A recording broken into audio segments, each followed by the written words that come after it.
Good morning and welcome to Rising. What we have for you today is a show, believe it or not, and we're about to get to it. I'm joined again by Kevin Walling. Nice to see you, Kevin. Good to be back. Thanks, Robby, for having me. All right, let's get to our top news story. President Biden scheduled to make a speech today championing what he describes as a strong economy following the Fed's rate cuts yesterday. Federal Reserve slashed interest rates by half a point, marking their first cut since 2020. Fed Chair Jerome Powell explained what was the thinking behind the move. Let's watch. You know, the U.S. economy is in a good place, and our decision today is designed to keep it there. More specifically, the economy is growing at a solid pace. Inflation is coming down closer to our 2% objective over time. And the labor market is still in solid shape. So our intention is really to maintain the strength that we currently see in the U.S. economy. Powell also signaled that there could be further cuts down the road. This all comes as inflation has plummeted from a high of 9% in June of 2022 to 2.5% last month. Much better. Still, polls have consistently shown that inflation remains a top concern for voters. Recent YouGov poll found that 67% of Americans feel inflation is a very serious problem, and a big part of that are concerns about groceries and housing prices. Compared with 4 years ago, grocery prices are up about 20% per the Consumer Price Index. Now, as for housing prices, since 2019, prices have surged 54%, according to the Washington Post. Tough luck if you're looking to buy. Vice President Kamala Harris tried to acknowledge that pain in a statement, writing, quote, "While this announcement is welcome news for Americans who have borne the brunt of high prices, my focus is on the work ahead to keep bringing prices down. I know prices are still too high for many middle class and working families, and my top priority as president will be to lower the costs of everyday needs like healthcare, housing, and groceries." Harris then highlighted her plans to cut taxes, pass a ban, of course, on corporate price gouging, and build new homes. Trump's running mate, J.D. Vance, also reacted to the Fed news while at his rally in North Carolina. But the Fed cut the interest rate today by 0.5 percentage point, going to alleviate inflation for a lot of people. And so if you have any reaction to that, we'd love it. Well, look, my reaction is My reaction is a 0.5 point is nothing compared to what American families have been dealing with for the last 3 years. Well, former presidential candidate Vivek Ramaswamy tweeted, quote, "The Federal Reserve cut interest rates massively just 48 days ahead of the election. Thank God for the independence of the Fed. Funny how some of us last year predicted exactly this would happen." In his speech today before the Economic Club of Washington, Biden will declare that the economy has reached the turning point he has long worked for in his administration. He'll point to the cooling inflation data and how borrowing costs have started to fall. The White House chief of staff told reporters that, quote, "The president knows that this is not a time for a victory lap, which is why he will also talk about the work ahead." President Biden will stress the need for further action to bring down the costs of American consumers' daily needs. Wow, we're going to hear from Joe Biden. What a treat. One-on-one, I think, president, in this amazing. economic forum today in Washington, D.C. Touting a little bit of good news, though, as we noted, food costs still very, very high. Americans feeling that pain when they go to the grocery store. Housing prices absolutely out of control, bonkers, bad, terrible. But, you know, a little bit of good news. It sounds like the right is reacting to this. Vivek Ramaswamy, J.D. Vance, et cetera. You know, with some skepticism that this is a move being made independently of the Democratic administration's desire to win the election. Well, certainly it's great timing, right? It's certainly great timing. To shore up the good economy right before the election. Yeah, but I mean, prognosticators for the economy had said that this is likely to happen either 0.5% or 0.25% heading into that Fed meeting yesterday. I mean, they were saying for years, looking now at inflation coming down, that this was likely going to be the first meeting where Jerome Powell took this action. But again, timing is everything in politics, and certainly we're seeing the stock market in real time this morning react to that favorable news from the Fed yesterday. Yeah. So it is good news, and you know, Americans will be happy to hear that. Although they're still not at all happy about the economic situation. Like I said, they're feeling that pain, and I think the question is going to become, you know, who do they trust to fix it the rest of the way? To fix housing prices, to fix grocery prices, to fix gasoline prices, to fix car insurance prices have been through the roof, all of that kind of stuff. And you know, polls have been showing that Trump is actually, even though there's a very close election, Trump is more trusted on economic issues than Joe Biden was. Yeah. Kamala Harris, I don't know that she's put forth a plan to explain, or the plans she's put forth are not, I would say they're not good plans, and they've not been well received by a lot of economists. Just throwing more money at the housing problem, first-time home buyers going to get $25,000. Well, how does that doesn't fix, there's a supply shortage of housing. You need to probably deregulate in places. You need to do zoning reform so that you can build more houses. A lot of the problem is that places where we want to build more, multi-family dwellings, tall apartment buildings, it's zoned, it's regulated so that you can't do that. So we have artificial constraints on housing in California, in many major cities that are causing prices to skyrocket. It's a big problem here in the District of Columbia, where there's an artificial height cap on how tall the buildings can be, because I guess we all want to be able to see the Capitol from our rooftops. Yep. But it's a problem. It makes everything more expensive, and that's not going to be fixed by just giving people $25,000. No, certainly, and we talked about this in yesterday's show, that the real crisis here is the lack of housing, and not just affordability, but literally the lack of physical occupied apartments, single-family homes, the like.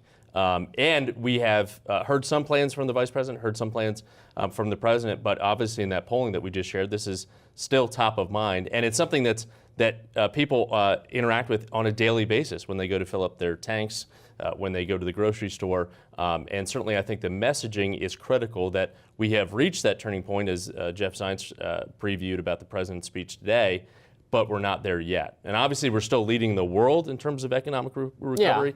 Coming out of COVID, certainly I'd much rather be the United States than any other of the G7 or other industrialized countries out there. But that pain is real for a lot of Americans, and which candidate effectively speaks to that pain will win in November. I think often Democrats and Republicans both fail to thread the needle on that, because Democrats want to pretend everything's fine. It's all great. Look, and President Biden got in some trouble for that. Just he was kind of stubborn, and I was a Biden guy, of just saying, we're great, we're beating the world, all this kind of stuff, without acknowledging the facts on and that's why he took such a hit, I think, in that polling. Sometimes on the other side, though, Republicans are like, you're living through a post-apocalyptic wasteland. It is Fury Road out there. You must barter your skin for food. And okay, that's not quite the situation we are. We've got some extremes, certainly. We're beating most of the world. It's still better to be in America than anywhere else. And rah rah, go America. Republicans have sometimes turn their back on that a little bit too much. I'll hear the right time about them. I'm like, okay, let's address the problems, because there are certainly numerous problems. Some problems that are unique to America. Our violence problem is way worse. I think our mental health problem is way worse. Yep. Our healthcare system is a mess. Donald Trump didn't have great ideas for how to fix that. The contours of a plan are still out there. I don't, I have, yes, right. We have the concepts of a plan. The concepts of a plan, yeah. But does Kamala Harris have a plan? I don't know. I don't think I've heard nearly enough from her on what her plans are. When she puts forth a plan, it's something that doesn't make sense. She doesn't do, I just saw that her and Walsh have at this point done fewer sit-down interviews than any other Democratic ticket ever before at this point in the election. Someone who had randomly, it was sprung on her at the last moment. We don't know what she plans to do, and she's thinking that'll be good enough because it's close. Don't say anything because you might say something wrong. And I don't know if that's a winning campaign strategy. It might be. It's winning right now in terms of looking at her favorability numbers and things like that. I mean, it's still head-to-head, obviously neck and neck, but she has certainly increased her position over her former running mate in terms of the polling lineup, so there's something to be said for that. I guess she thinks talking is a losing strategy. Maybe it is. Not for us, though. Not for us. On Rising, for certainly. No, more Rising coming up. We will continue speaking, actually, in just a few minutes, so stay with us. The Teamsters will not endorse Kamala Harris. Now, they aren't endorsing Donald Trump either, at least not yet. This is a blow to Democrats. The union's president, Sean O'Brien, told The Hill on Wednesday that it would not be throwing its weight behind the Harris-Walsh ticket because, quote, both candidates didn't commit on the core issues that we need to get accomplished on behalf of our members. This marks only the third time that the Teamsters have declined to endorse a presidential candidate. Now, in recent elections, they've endorsed Democratic candidates, including, of course, President Biden in the 2020 cycle. The union remains at odds with both candidates over what it wants. O'Brien told The Hill that while Harris signaled support for the PRO Act, or Protecting the Right to Organize Act, she failed to adequately explain how she would help get it passed. The PRO Act would strengthen workers' ability to form a union and negotiate with their employers. and opposing the national right-to-work efforts. O'Brien was one of the speakers, of course, at this year's Republican National Convention held in Milwaukee, leading many to believe that the Teamsters would surely endorse Trump. Adding to this speculation, the union's PAC donated $45,000 to the Republican National Committee for the first time in 2 decades. Then there's the union polling. In a Teamsters Commission survey in July through mid-September, a majority of Teamsters, 59.6% to be exact, voted to endorse Donald Trump versus 34% for Vice President Harris. Of note, polling conducted before Biden dropped out of the race showed Teamsters preferred Biden to Trump 44.3% to 36.3%. Certainly a very big blow, I think, to the Harris campaign. This is something that was likely expected, in the fact that all the other building trades have lined up behind the Harris-Walsh ticket in recent weeks. But how could they do otherwise when the members polled support Trump?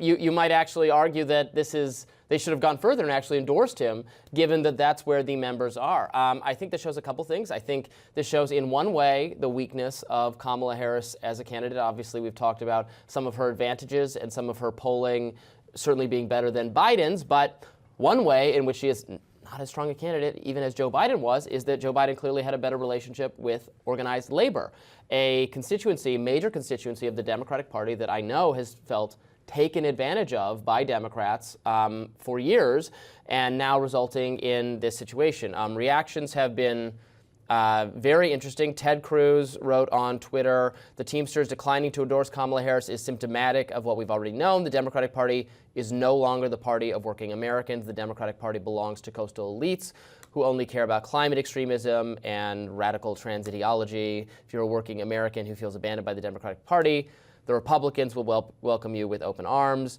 And then on the other side, Nancy Pelosi tore into the Teamsters, saying their decision not to endorse Harris-Walsh is disappointing. Donald Trump refused to support a pension bill for Teamsters. It was Biden-Harris Democrats who saved that without a single Republican vote. So there's a lot of bitterness. I saw It's a AOC mixed tweet reaction from both things. sides of the aisle, certainly, of this news. I think one of the interesting things that, of course, we saw from the Harris-Walsh campaign say, this is a vice president who's stood by workers, stood on a picket line in support of striking workers, and pointed to the conversation that Donald Trump had with Elon Musk, where he said, if workers are striking, we're going to fire them. But certainly, your point, there is a disconnect, I think, between a lot of these union leadership, right, that fall in line behind the Democratic Party, and their members, especially with the building trades, of which the Teamsters have a big population of kind of white working class individuals. I think it's more of a cultural connection or cultural affinity now for the Republican Party, more so than it is any policy difference, because, to be fair to Nancy Pelosi, someone I don't agree with very much, she's right that the Democrats still remain more committed to policies that favor big labor than many Republicans, although some Republicans talk a lot about labor, and people like J.D. Vance working on issues having to do with labor, rail, and other issues. What happened in East Palestine, Ohio, all of that is key. But there's still the Republican elites. The Republican Party is still the party of the Chamber of Commerce. Is still the party of right to work, of not being in support of a lot of policies that, at the highest level, unions want to see happen, but their members feel more comfortable associating with the Republican Party. There's certainly a disconnect with leadership and the members, and this is going to have an outsized role in some of these key battleground states. There's big populations of Teamsters in Michigan, Pennsylvania, Ohio, across the industrial kind of Midwest, key states that both the former president and the vice president need to have in their column. It's also being reported that some of the locals have endorsed the vice president, are mobilizing for her. But again, not to have that national nod, I think is going to be critically important. Did Kamala Harris screw this up? Was there something she could have done to get this endorsement if she met with them more frequently or promised them more? Because you're right that this is going to hurt her, even if it hurts her just a little bit. In Michigan, Pennsylvania, it's the end of the election. It's the end. It's over.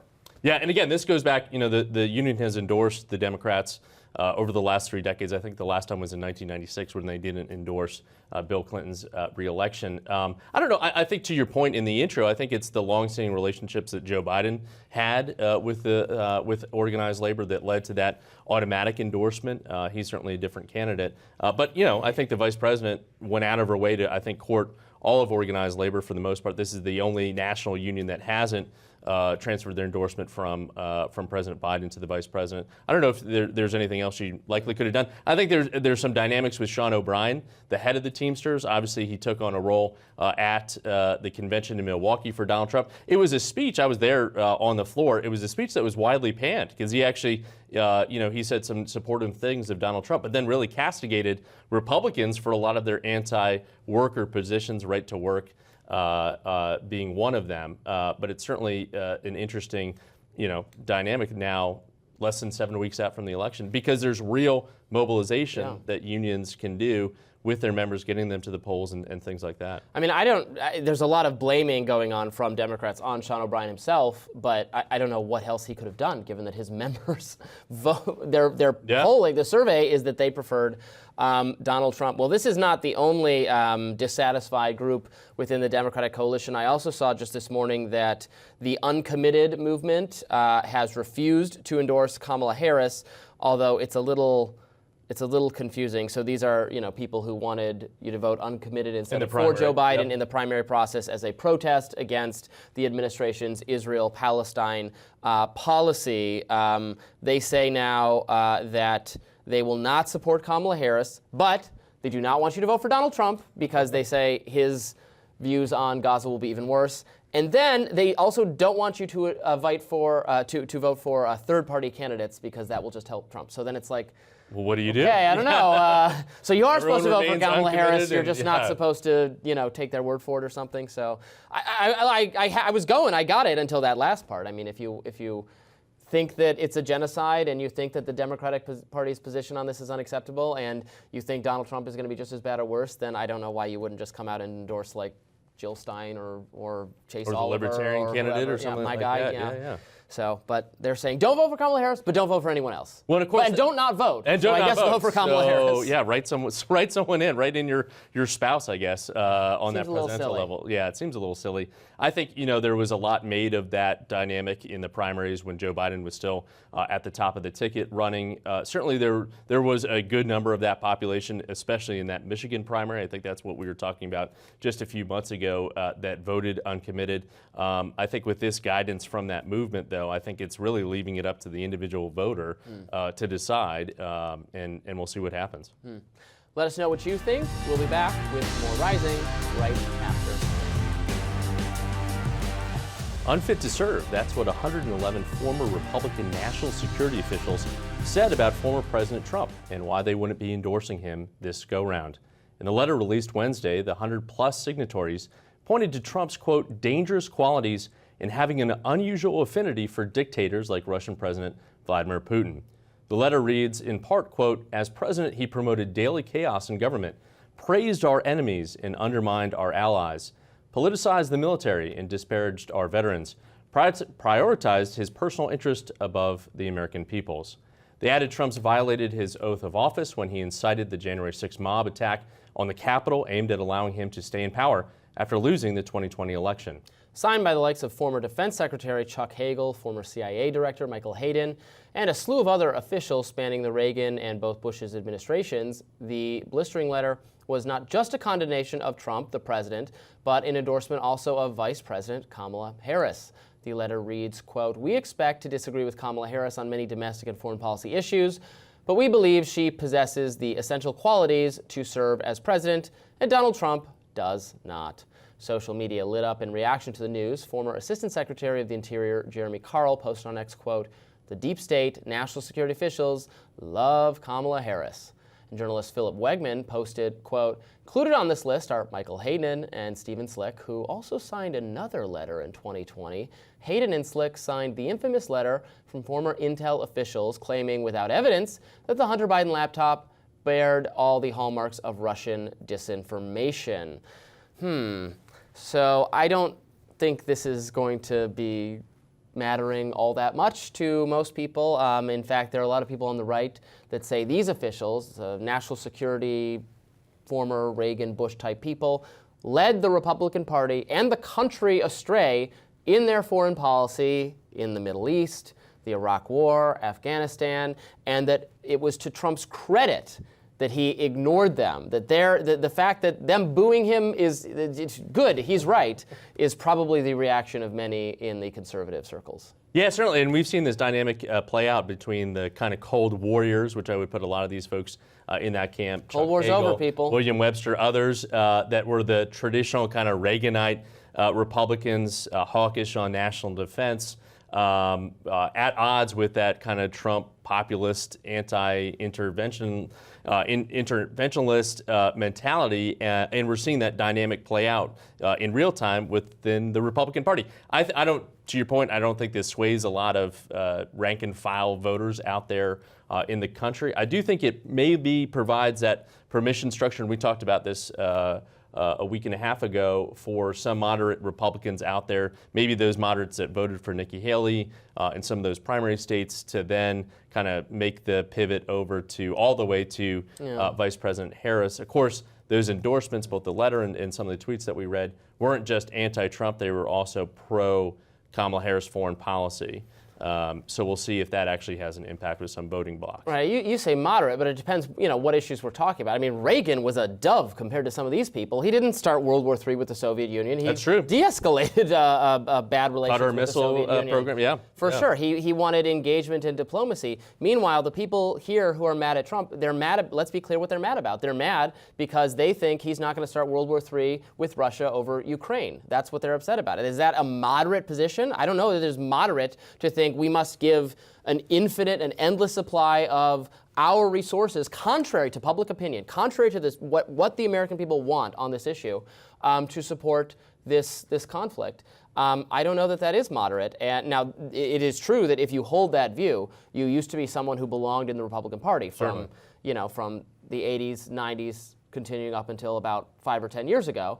And now you belong in the Democratic Party. You belong in the party of Hillary Clinton and Kamala Harris. And we've seen, interestingly enough, Speaker Pelosi wears her Ukrainian medal pin oftentimes on the floor of the House. Of course, she has taken the strongest line on Taiwan. It's kind of interesting to see San Francisco liberal Nancy Pelosi kind of taking the mantle from the Reagan administration in terms of promoting strength abroad, standing with our allies, including Ukraine and Mitch Taiwan. McConnell's there, and Marco Rubio, and Mitt Romney, and still many leaders within the Republican Party, but the rank and file members, and then clearly the base, the actual base, does not agree that being very involved in other parts of the world is good for American security, that tax dollars being spent on these things are a good idea, which is not to say that the invasion of Ukraine by Russia was a good thing or a permissible thing. It was wrong. It was evil. It has created needless, wanton destruction and a lot of death. But we have to think about our own country's interest, and we have to. It would be best to come to some kind of peace deal between these two countries, even if that involves making Ukraine, I would argue, a little bit unhappy or giving up some territory, is better than having the whole country taken over, slowly destroyed by a much more powerful adversary that we are not, maybe these officials who signed this letter are willing to go straight up, direct confrontation, war, shooting down their planes, that kind of thing. But that is not what the American people want. Certainly, a hot war with Russia is not what, or American. Nor should they. It'd be crazy. The factor, of course, is though, with our treaty and our alliances, if Ukraine falls, as the Vice President has said, and these national security Republicans have said, Poland's next, right, which is a NATO country, which would be hugely Well, we got to defend NATO countries. We're committed to doing that. We'd be involved there. So I think the thinking is if we are able to supply resources, material on the ground, not losing an American personnel in this fight, and we can degrade the Russian military, which we've seen, that bodes well for us potentially, and with China viewing everything that's going on, that could be helpful down the road.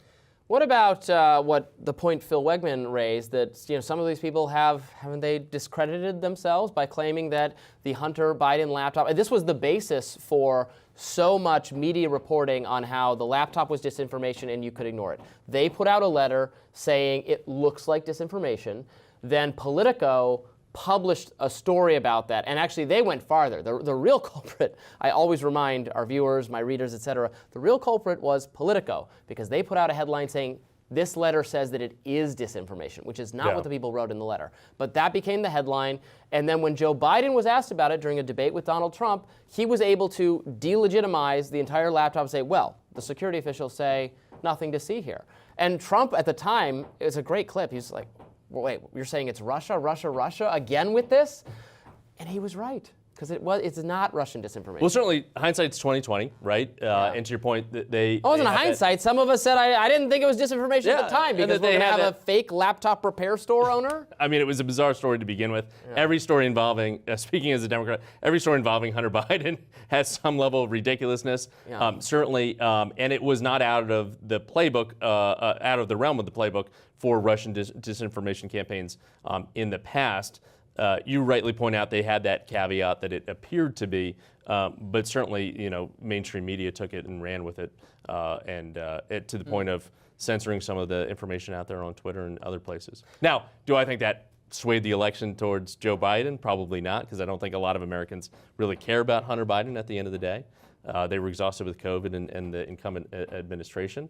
But certainly, as I said, hindsight is always 20. Well, I mean, I think trying to censor the story massively backfired, and actually people paid way more attention to it because while they were able to, have it not actually the story itself taken off social media, well, then there was all this reporting about why are they trying to cover this up? Why are they trying to hide this from you? And it ended up being a massive black eye for anytime Hunter Biden, laptop, Russia were in the news as it was amplified was not a good thing for the Biden campaign, certainly. Well, these officials are now proudly part of the Democratic Party and Kamala Harris. Hopefully they vote in some of those battleground states. That's the only thing that I think will matter. All right, we'll be back with more Rising right after this. She's back. Hillary Clinton joined Morning Joe to share her advice for President Kamala Harris. Perhaps unsolicited advice? Let's watch. I have no doubt that the Harris-Walsh campaign, like my campaign, will win the popular vote. But I think, as we all know, that doesn't get you the election. You've got to win 270 electoral votes. I think what needs to happen is what they are doing, just more, deeper, more intensely, which is reaching out to people, both with the positive story. And, sometimes I'm asked, well, where is the policy? Well, go to the website. That's where the policy is. I had more policy than anybody had. I gave speeches about it. It was on our website. I wrote a book with Tim Kaine about it. We had lots of policy. At the end of the day, that's not what caused people to vote for me or against me. And I think the Harris campaign knows that. They know that you've got to, cross a threshold, which they have more than done, in terms of what kind of governance you're promising. But at the end of the day, this is a contest between freedom and oppression, between democracy and autocracy, between bringing people together and further dividing us. And that's what has to be communicated every single day between now and the election. Clinton also said she's talked to the vice president several times. She has also warned that Trump has changed a lot since she ran against him in 2016. Let's watch that clip. I've talked with Kamala a few times. I obviously talked with her before the debate because he is more incoherent. He is angrier. He is lashing out all the time at everybody. He's filled with grievance and rage. And, in my acceptance speech at the convention way back in 2016, I said, you can't trust somebody with nuclear weapons who you can bait with a tweet, because I saw that in him at the time. A lot of people didn't, or they gave him the benefit of the doubt, or they thought, hey, we've had 2 terms of a Democrat, let's try the Republicans, for whatever reason. I understand that. But now the stakes are even higher because he has a record. Well, she's back. And she thinks that she had all these policies and was like, well, go read them in my book or at my website. That does not work. Why do people think that works? You have to explain the policies, because it's not just vibes and it's not just telling a positive story or whatever advice she was giving there. No, I think the voters do care about the policies, and you have to explain why the policies you're advocating are going to work. You can't just trust people to go read all about them on your your propagandistic website and decide that that policy is going to work. And the problem for Democrats and for Republicans, for political figures, is that they have policies that they've crafted that appeal to the elites in their own party or their donors or their fiercest supporters, but might not make a lot of economic sense or electoral sense or whatever it is. And so they end up getting rejected by the people. A policy on banning fracking, for instance, might be on the website, but if that's your policy, certainly don't tell the voters about it, but they know it's your policy and they don't like it. Yeah, I think, to your point, I think Democrats, and I've said this for a long time, we get lost in statistics. We love to talk about, grandiose ideas and stuff like that without actually doing the brass tacks work of explaining our policies, why they're better for a lot of folks on the lower end of the economic spectrum, because we see that disconnect, that populism that Donald Trump first put forward in 2016 really appeals to these folks, right? Even though we talked about this with the unions too, that they are likely voting against their own self-interest as a unionized worker, right, in terms of right to work votes and laws out there, and that we have failed them because we take them for granted, right? We say, how could you be so stupid to vote against your own self-interest? Stick with us, without actually doing the hard work of persuading them to stay with us and stay on our side. So certainly, I think it's always interesting to see, I think no one else has the perspective that Secretary Clinton does, right? Having faced this guy in the past, right? She's out there with her new book, obviously doing a media tour right before the election. We'll see if the vice president's campaign super welcomes that. But she was effective, certainly in Chicago, with that speech before the convention. Well, she's popular among many Democrats, but got to win those swing voters. I'm glad that she appreciates now that winning the popular vote doesn't matter anything. It's true. You don't win these like swing horseshoes, states. Right? Yeah. Doesn't matter. You talked about voting against your interests for instance, maybe for the labor people. I mean, I don't know. Like, does it show? Is your express preference that you do think it's in your interest, for instance, to have so we should go into like what right to work is maybe a little bit, which I do actually support right to work. I think you should not have to join a union if you don't want to. There are people who are part of unions or support labor in general, but maybe don't support the priorities of the union at the leadership level, including support for democratic policies. Maybe it could be different democratic policies. Maybe it's you don't like what their education policy is. Now you might, they're being part of the union devolve some economic benefits to you, but you don't like that they're spending money to help elect Democrats who are going to have, let's say it's a bad COVID policy or a bad education policy or bad foreign policy, whatever you think. So then you're like, well, I don't want part of my paycheck is being forcibly confiscated from me and given the Democratic Party, and I want the right to say no to that. So maybe you do support right to work. And I think, and I hear that argument. Obviously, it's a persuasive argument for a lot of workers. I think coupled with that is the notion of collective bargaining, obviously, and the protections that come with that, and the ability to not be just fired at will, which a lot of these right to work states have. There's obviously power in numbers and the ability to bargain as a group for increased wages and health care coverage and things like that. But certainly, we're seeing that, and we talked about it with the Teamster in the Teamster block, that dynamic of especially working class folks and the disconnect that we're seeing with the Democratic Party and a lot of these, speaking as a Democrat, in a lot of these key states, that we have failed them, right, in carrying them and taking them for granted. Similar to what we're seeing, and we talked about this yesterday, with Hispanic voters and black voters, and the surprise that I think a lot of people in my party are feeling with that drift away from the Democrats that have always been base supporters. She said in that interview that she thinks Donald Trump has gotten more incoherent, more rattled, more angry, etc. I think you can make an argument, perhaps, that we saw more of those kinds of tendencies in Donald Trump in this debate with Kamala Harris that did not go, even his supporters admit, did not go super well for him. Prior to that, when he was running against Biden, I would say the opposite. I think there was a discipline and a coherence to what he was doing. It was his behavior at the RNC was, I think, very reassuring to people who don't want Democratic policies, but weren't sure that they could sign up for another 4 years of Donald Trump. I think he was reassuring to them. I think in the first half hour maybe of the speech, but then he about turned what into some of his happened to greatest him. hits and things like that. Well, yes. Later on, that was a little bit. I think he's clearly frustrated that he has to run now against Kamala Harris when he was prepared to run against Joe Biden. Certainly, and I know that that's this for true. has rattled him a little bit, and it's affecting his debate performance. Oh, certainly, and his speeches before large audiences. We saw that on Long Island last night too. That he was still hitting on some of his greatest hits, and still, mixing up some people's names and places and stuff like that. But certainly, there's certainly an axe to grind, I think, with the former Secretary of State in a lot of these media appearances too. That's fueling a lot of this. It is a little rich whenever I hear him described as, but he's so old and he doesn't know what he's saying anymore. I'm like, okay, Joe Biden was your candidate until 3 months ago.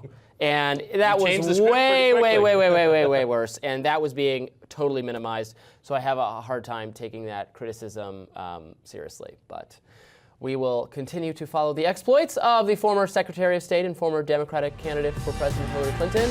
And we'll be back with more Rising right after this. George Clooney continues to be very involved in politics 2 months after the actor and filmmaker published an op-ed in the New York Times calling on President Joe Biden to drop out of the 2024 race. Now, late night show host Jimmy Kimmel was fawning over Clooney on his show, as Clooney once fawned over Biden. I want to talk to you about the big thing, and you know what that is. Right. You, as everyone knows now, in July, you wrote an op-ed in the New York Times that... Going to get right into that. We have time for one more question.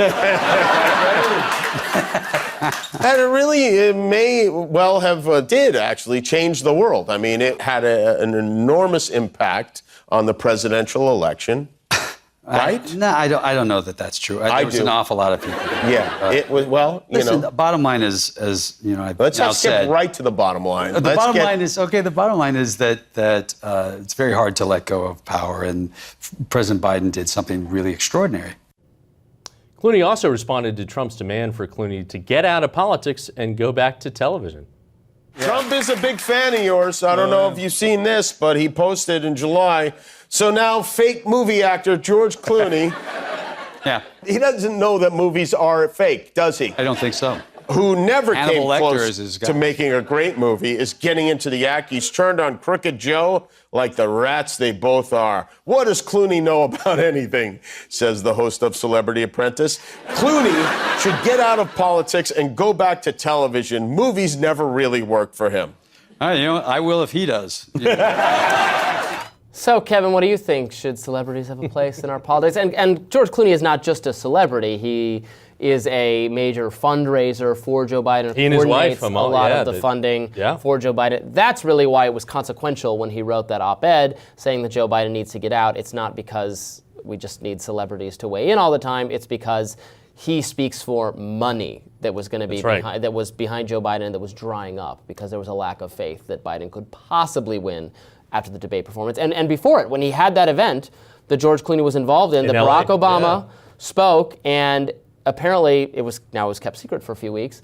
Everyone there who interacted with Joe Biden was like, WTF, oh my God, what is wrong with him? He can't be, this can't work. Yeah. And they didn't, then it became okay to say that after the debate. Well, and then we saw some of the floodgates open in the wake of that. I think your point is spot on that Clooney represents not just an actor and a well-known actor, but his depth within the Democratic Party, funding not just national campaigns, but working in support of Senate and House races as well. I mean, he is as ingrained to the Democratic Party as a major donor than probably any actor out there. So his voice certainly carries resonance within, I think, the Democratic Party. Now, to your question, I don't see a lot of engagement in terms of actually celebrities moving the folks over to a certain candidate. Much has been made, of course, of Taylor Swift's endorsement of the vice president in the hours after. Much has been made, not by me, but much has been made of it. Certainly she's one of the more famous people. Oprah is doing an event, I'll note, with the vice president as well today. I think they can be, and we've seen this in the past. There was, of course, a race with Marsha Blackburn in Tennessee, where Taylor Swift is from, where she came out against Marsha Blackburn and spurred a lot of younger people to get registered to vote and to turn out. I think that was a particularly isolated, likely incident in that regard. But certainly, not every celebrity is the same in terms of their impact on the electorate. I don't put a lot of faith, though, in these kind of endorsements. Similar to what we just talked about with these old school Republicans from the Reagan administration, William Webster, former CIA director, God love him. I don't know if that's actually persuading anybody to this side of the vice president, or Hulk Hogan with Donald Trump on the last night of the RNC in Milwaukee. Hulk Hogan and Kid Rock and the kind of like pro wrestling country sort of celebrity vibe. I mean, that's the Republican Party base now. So those are people that speak to that white male base that is fired up for the former president. Certainly that rural, lower class. Exactly. I mean, these are all increasingly a Republican demographic, which is. That has changed over time. Yeah, and to your point, Joe Biden cut into that a little bit in terms of the white working class folks, especially men. But the vice president in polling has a deficit, certainly a larger deficit than when Joe Biden was in the race with those kind of populations. But I'll take John Legend over Hulk Hogan any day. But I'm a coastal elitist liberal, so what does that say? That's all right. We love you anyway. Do you think George Clooney, he was trying to be humble there? He knows that he was extremely responsible for the decision that took place. Yeah. There he was saying, I don't know that I did that much. Come on. Right? Yeah, again, I mean, that letter kicked off those conversations because it spoke to, and the way that there was generosity in that letter, right? We love you as a president, as a man. I've known you for a long time. Your accomplishments will be written into the history books. But I think it's the right decision is to step back. I think, interestingly enough, and Jimmy Kimmel is the right person to have that conversation with George Clooney, because these two are the ones that really get under Donald Trump's skin, right? Like when Kimmel Jimmy was hosting, Kimmel's just obsessed with Donald Trump. He loves to go. It's a mutual the former obsession, president. I guess, who could forget when he was hosting the Oscars, right? And Donald Trump was live tweeting about how a failure he was as an Oscar host. Yeah. And then Kimmel read that during the Oscars themselves. I think these two, because again, the former president loves television, right? Loves the optics of television, wants to be in with all these folks from the Apprentice days and even before that. And I think that's one of the few avenues that really gets under his skin is when celebrities turn against him. Well, and he'd probably do himself some favors by just ignoring it if he could. But all also caps, they're just I hate Taylor obsessed Swift, with him. I mean, they need him. If he was back, for all their threats that this is the end of democracy if Donald Trump returns to the White House, they would be loving it. They would be loving having something to talk about. I think CNN certainly would be loving it. The media would be loving it. Yeah. The Hollywood would be loving it because it gives them content. It's Joker and Batman. They need him. They need him. They want him. And it would be very good for their bottom line. Which could very well be the plot of the new Joker movie that's coming out, if Donald Trump makes an appearance. Oh, my goodness. All right, we will continue to follow that. More Rising right after this.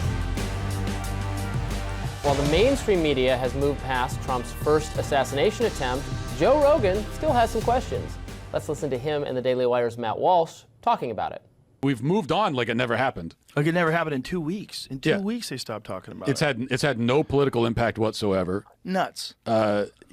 He got no polling boost from it. Reagan got like 12 points briefly. Which just shows you the polls are full of shit. Probably, but yeah, full of shit. I mean, they are full of shit. But also, it would not shock me if, because we're so easily distracted, if people really did just forget and don't care a week later, 2 weeks later. Well, as long as it's not in the news, and it's not in the news, you don't care about it. Also, there was no press conference, so that's kind of crazy. There was no disclosure of all the information about this young man's prior history, what led him to this. They went to his apartment, and it was professionally scrubbed. There was no silverware in his place. There's also this bizarre thing where there's, you know how they get ad data where you can track where phones have been? Yeah. This one phone was going from outside of the FBI office in Washington, D.C. to where this kid is multiple times. So how did this kid get these explosive devices? How did he get up on the roof? How did they not flag him? And you see a guy walking around with a rangefinder a half an hour before the event. That guy is going to jail. Like, what are you talking about? There's two reasons for a rangefinder. You're trying to shoot something, or you're using it for golf. The two also questioned why we still know so little about the gunman, Thomas Crooks. Let's watch. They were aware that he was there. He somehow or another got on the roof with a rifle. The whole thing sucks. It stinks to high heaven. And then they cremate him. He's gone. They get his body. Someone snatches his body like 5 or 6 days after the event, and 10 days later, he's cremated. The whole thing is nuts. Like, who is this kid? Why did he do this? Why did some 20-year-old kid take shots at the president? Yeah. Why didn't he have a scope? This is one where I'm totally open to conspiracy theories, only because there's not even like an official narrative for. Right. They've basically told us nothing, so we're left to fill in the blanks. So I think part of the answer to the question of why Trump got no big ratings boost because of it is, well, we do live in different times than the Reagan times. I mean, George W. Bush, after 9/11 happened, his approval rating went from like 50% or whatever it was to 90-something%. And then fast forward to COVID happens, which is probably the other major, like, societal-wide traumatizing event in our lifetimes. There was no bump for Trump. We just live in much more polarized times where people's minds are, I think, not as capable of being changed. We're pretty neatly and evenly split into Republican and Democrats. And I always got to remind people, it used to be so much cross-ticket voting. It used to be, you could be a Republican, but man, that John F. Kennedy looks good on TV. I'm voting for him. Or I'm a Democrat, but I like the manner of how, but I'm a Democrat and I'm voting for the Democrat for president, but in my state or in my city, I'm voting for Republicans, I'm in the South, et cetera. Like, that was a dynamic for decades and decades and decades in American politics. Beginning in the aughts, things started to get really neatly sorted into, no, if you're a conservative, you're a Republican, you're voting for the Republican candidate. If you're a liberal or progressive, you're a Democrat and you're supporting the Democratic candidate. And you're doing that at every level. And you're doing that regardless of what world events happenstance. You're not suddenly, I don't like the president, oh, now I like him. Yeah. That doesn't happen anymore. With total partisan blinders on. And I mean, I look at the advent of, when I was a kid, you had so many states that had two senators, one was a Democrat, one was a Republican. And a governorship that would go back and forth. Now, because of, I think, gerrymandering and the fact that we're so tribal, right? So we're moving. Democrats moved to cities and blue states, and Republicans moved to red states. Right. We don't see that spillover. And to your point, Robbie, I think it's spot on that what would have been a national uniting event, like an assassination attempt on a former president and the parties, one of the leading parties endorsed candidates, did not have that level of support. Now, and I think part of this too is like our collective psyche. We move on so quickly too, like to Matt Walsh's point. Yeah, to Matt's point that there's very little that affects us. We got to move on to the next assassination attempt. God Almighty, and hopefully that's the last of that. We hope. But again, I think we as a society move on so quickly with these kind of events, and we see it with. Hurricanes, we see it with natural disasters now. What was once a uniting issue with, everyone pulling together, supporting folks that have been hit hard by whatever condition, we move quickly on from that as well. And I think that's just the nature of, we consume TV so much differently, like we talked about with Mary Melissa. We're all about the 30-second commercial. We're all about the 180-character tweet. And we move on so quickly. We do, and I think to Joe Rogan and Matt Walsh's point about, not exactly knowing everything, or being confused about the shooting, it is the case that I don't think there's been as much probing of the shooter's motivations. Maybe that's just because he's a crazy person and there's not a lot there to get. Obviously, the circumstances of him being able to fire on Trump, hit Trump, kill someone in the crowd, injure others, in the midst of all this Secret Service protection is just so unfathomable and so dramatic and so unacceptable, and there hasn't been enough accountability for that failure, though the head of the Secret Service did resign, which I think she was absolutely correct to do. But, given that people have concerns, and then it happens again. Now, I'm not saying the Secret Service necessarily did a bad job the second time. He was not able to shoot. They fired on him. But again, for all the Democratic complaints that Republican inflammatory rhetoric is causing violence, it's Trump who's now had 2 shooters in 2 months.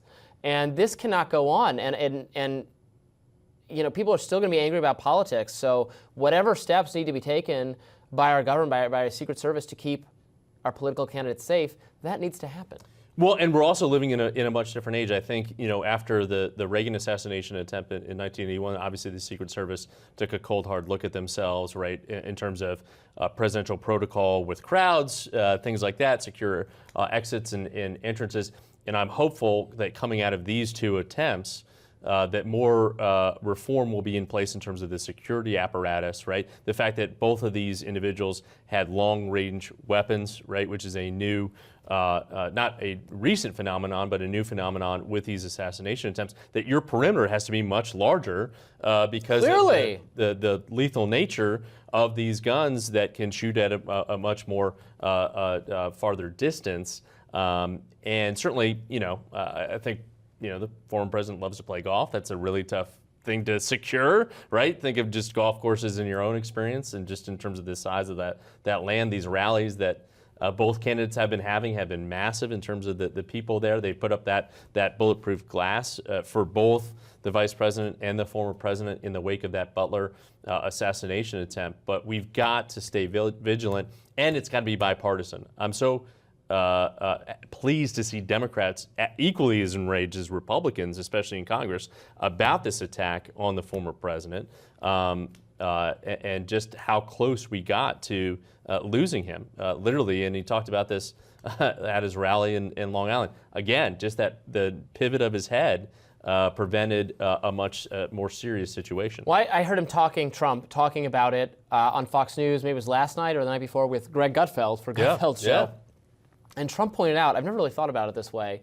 You think about, the most dangerous professions in America. It's mining, logging, industrial, construction. Blue collar, working class jobs are the really dangerous jobs in America. Not absurdly dangerous. We have protections, we have accommodations, but those are the jobs where people are more likely to die on the job. He pointed out, if you think about it, the job of president.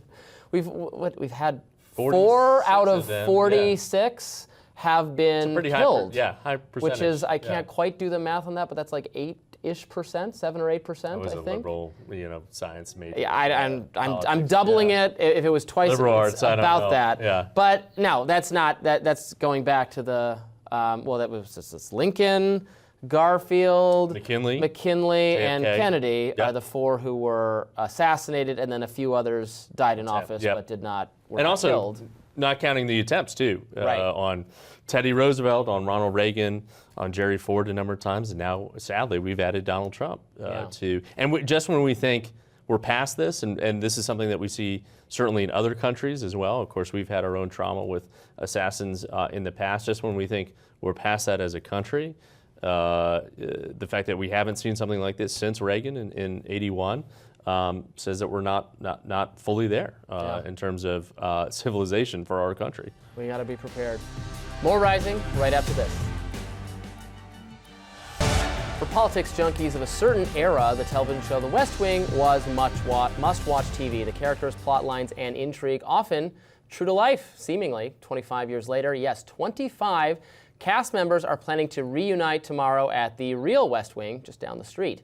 2 of those cast members, Melissa Fitzgerald, who played Carol, and Mary McCormick, who was the Deputy National Security Advisor, Kate Harper, have come out with a tell-all book called What's Next? It's about the making of the show and its lasting legacy. Many cast members were inspired to go on to work in public service. In short, how life can imitate art. Now, we are thrilled today to have those 2 authors and actresses welcome to the show, Melissa and Mary, to Rising, to discuss the book, which we have right here. Thanks so much for being with us. We appreciate it. And our first in-studio guest on the new set. That's true, yes. It's great to have you both Beautiful here. set. Thank you. So I actually watched The West Wing for the first time during the pandemic. Probably like a lot of people, I binged it beginning to end. So I actually didn't know, I could vaguely recall when it had been on, but I was shocked by the end of the show that it had actually aired before the Obama-McCain election, with the Santos-Vinnick race like so closely mirroring what the dynamics of McCain and Obama would be. But like you guys predicted, it is wild. Tell us a little bit about what inspired you to write the book and why you think people are still so obsessed with this show today. Well, we really, Melissa was approached to write a book by Kevin, and Kevin's friends approached Melissa. Well, this is all you're doing, huh? Yeah, I know. I got him into it. I don't know why I'm telling this. You should tell this.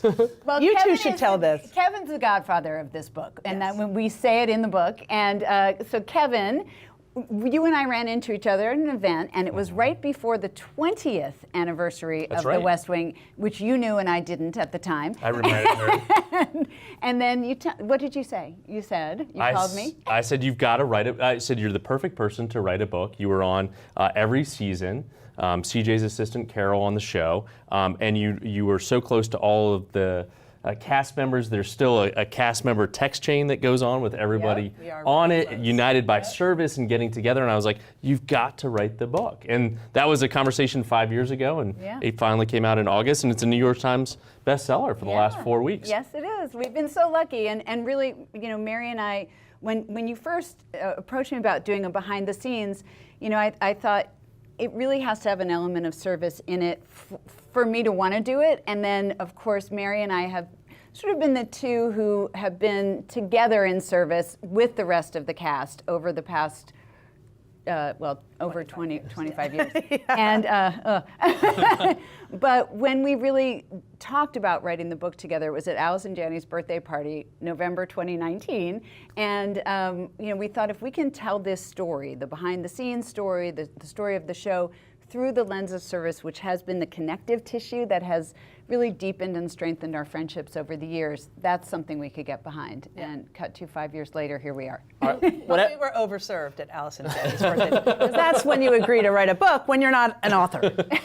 Or a writer. Yeah. What everybody wants to know is, what is it like to walk and talk that fast at once? Yeah, that's not easy. Melissa always says the best walk and talks are the ones I'm not in. The pressure. And you got to round corners and hallways. Oh I imagine the set being built. Yeah, and there's a crew and a camera operator with a camera, they're not light, strapped to their middle, and they're walking backwards, and people are pulling cables, and there's tons of background actors wiping the screen, crossing, right? It's like doing a ballet, it's really choreographed within an inch of its life. And if you come in the end of the walk and talk and you have like one line and you mess it up, you just hear like over 100 people on set just go, back to one. It's one shot, so yeah. Well, you lived in fear because at the end of a lot of walk and talks involving CJ, you would have a line or two as she walked back into her office. A line. Well, usually the a intensity, line. but I got nervous. I got anxiety in that walk and talk chapter just reading it. Yeah. What into it? Let alone the different languages you had to learn to speak: Chinese, Oh my God. Arabic. Every time I opened that script, I was like, "What? I don't even know where that country is." I was really smart, and I'm not. So it was a lot of learning. It was a lot of learning. Well, that was also a fun part of the show, is we really got to learn a lot about the real world. And every single element of that show, every department, top to bottom, was so specific. Like, I think we tell this in the book, but there was a scene that would never be on camera. They would never pick it up. But I was reading the budget, Carol at her desk, and I'm just looking at it, looking through. Camera never picks it up. It was the actual budget of the United States. And because the props team was so on top of it, they're like, no, she would be reading the actual budget. And so there it was. And that was in every area. Don't you agree? For sure. Yeah. This was an era in American politics, obviously, before social media. The show was very aspirational. It was very, something to inspire people that maybe hope the government is run this way. I think a lot of people in this town joke that they wish it was like The West Wing. It's actually like Veep, where everyone is cynical and kind of personally despicable as well. Is that why people are still turned to The West Wing? Probably part of it. I mean, I think Aaron Sorkin's writing that group of actors who are, those actors are phenomenally talented. But yeah, I think there's something that we all need, that we all want. I mean, I meet people every day who are like, I just watched it all again. I had to. And it's like you can feel the tonic in it, that it's like an antidote. to that cynicism, right? And I think, look, you all live here and work here, and I'm sure. And we're very cynical. You are just. She's not. Thank God. Oh, thank God. We need optimism. Yeah. No, we really do. And Well, Kevin's very cheery. I'm cynical. Kevin is so cheery. I know. Poor Robby. I'm like, good morning, Robbie. He's like, oh God. It was raining yesterday. Only Tuesday. Yeah. I don't know that I'm cheery, but I am optimistic because every single day I meet people who work in government who are in it for the right reasons and who are the best and the brightest, and they've chosen to go into public service because they want to make our country and our world better. And that inspires me and gives me hope. And I think that we can get to that West Wing place again, where we are working together to solve big problems because we have to. Our survival depends on it. And I believe we're at a moment where that can actually happen. And I'm excited for that. And you interview a number of those people in Yes, the we book. do. Pete Buttigieg, Yep. Sarah McBride, actually, Yes. who we saw Stacey yesterday, Abrams. Stacey Yeah. Abrams. Stacey Abrams. Brandon Boyle. And they're all wing nuts. Yeah. Yeah. Well, and I love the story that you tell about the time you met then Senator Barack Obama on a rope line, I think in New Mexico or Arizona. Albuquerque, New Mexico. I was doing a show there, and the soon-to-be president, he wasn't, it was days before he was elected, was coming off of a rally stage, and my husband and I had gone, and I was like, oh, he's coming to this side, we're gonna get to shake his hand. I was so excited, and I was in line, and hands shaking, and he looked up and he went, oh, oh my God, and I was like, I am definitely, I know nothing about national security, but you're about to be the leader of the free world. So it's a pleasure to meet you, sir. And it was just crazy. My husband was there and he got the picture. So we actually have in the book, we put it in the book. Yeah, we put a picture of the president going, and me going, like that. It's really, I mean, he's a wingnut. He was watching, we learned later that night from his body man, Reggie Love, that he had been watching, I forget what season, the Middle East episodes, in the car as he got out to walk onto the stage to speak. Wow. Like he was watching it on planes and in every single car ride, and he was a big wingnut. I mean, I'll say it again, I Googled it after I watched it. I could not believe that the season where Santos ran for president actually aired before what happened in real life, which so closely resembled the dynamics of that race.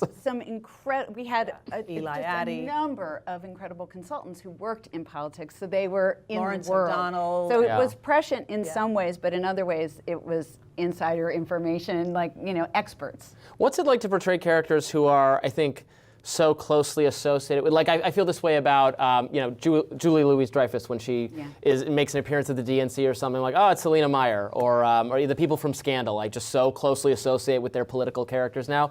You're all a little bit like that too, I think, right? What a gift. How lucky for us to get to be part of this show in the first place, but then also that legacy that we get to be a part of too. We feel so lucky and fortunate, and it certainly helps us do the service work that we all do too. And I moved here, as you know, about 10 years ago, almost 11 years. Yeah, almost 10, I think. Yeah, it'll be 11 years in November, to work for an organization that Martin Sheen got me involved in called All Rise, and we advance justice system reform for individuals impacted by substance use, mental health disorders, promoting treatment and recovery support instead of incarceration. And like Mary, Martin, everybody, Allison, everybody has been so incredibly supportive of that work, and it's kept us together. And I think being associated with those characters in that show has really helped all of us elevate the issues and causes we care about. So we're lucky. The amazing thing too is, 25 years on, we're still grappling. Robbie said in the intro, life imitating art. We're still talking about peace in the Middle East and trying to. There's the Kate Harper plan that has been talked about, right? Yeah. That that you advocated during and all the show. the issues. I mean, I think it's why a young generation is. I have 3 young women daughters, and they are all, and their friends are all finding the West Wing, and we meet young people all the time who are super into it, and I think it's because a lot of the issues are still our issues. Gun control is still an issue. The environment is still an issue. So I think it holds up for young people.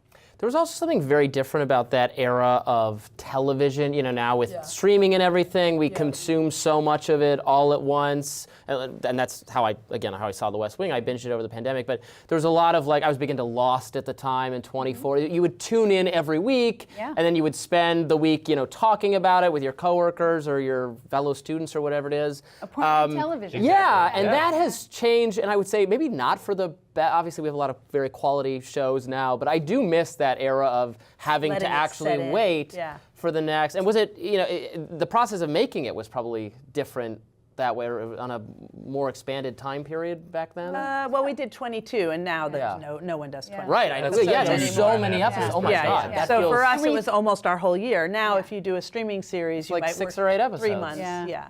But also, I think just in terms of creating a community around the show, I think having it once a week, and then the next morning, Thursday mornings, people would, talk around the water cooler. I think that is missing a little bit now. Yeah, like watching Stranger Things is, it's a 2-week event where everybody watches it and then we move on to talking about something else. Or The Crown, or all of that all stuff. those different shows. Yeah. Also, if you fall behind, you can just, I watch the thing like a couple weeks later and then nobody wants to talk about it anymore. I know. Yeah, exactly. And there's spoilers then too that are out there. There's no spoilers back in the 1999 We when this sound little show. old. We're like, debuted. I know. So get out of my yard.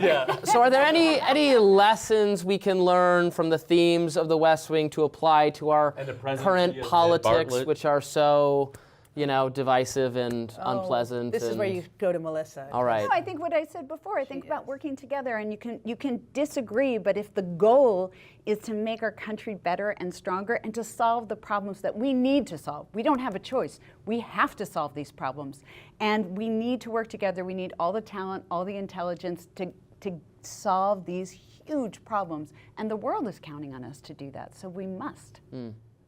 Well, thank you so much for joining us here at Rising. We really appreciate it. Well, thanks for having us. Great to see y'all, and congratulations on the book. Well, thanks for making us do it. Of course. Sort of, yeah.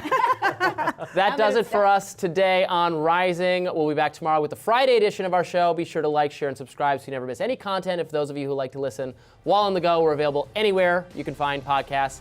See you later.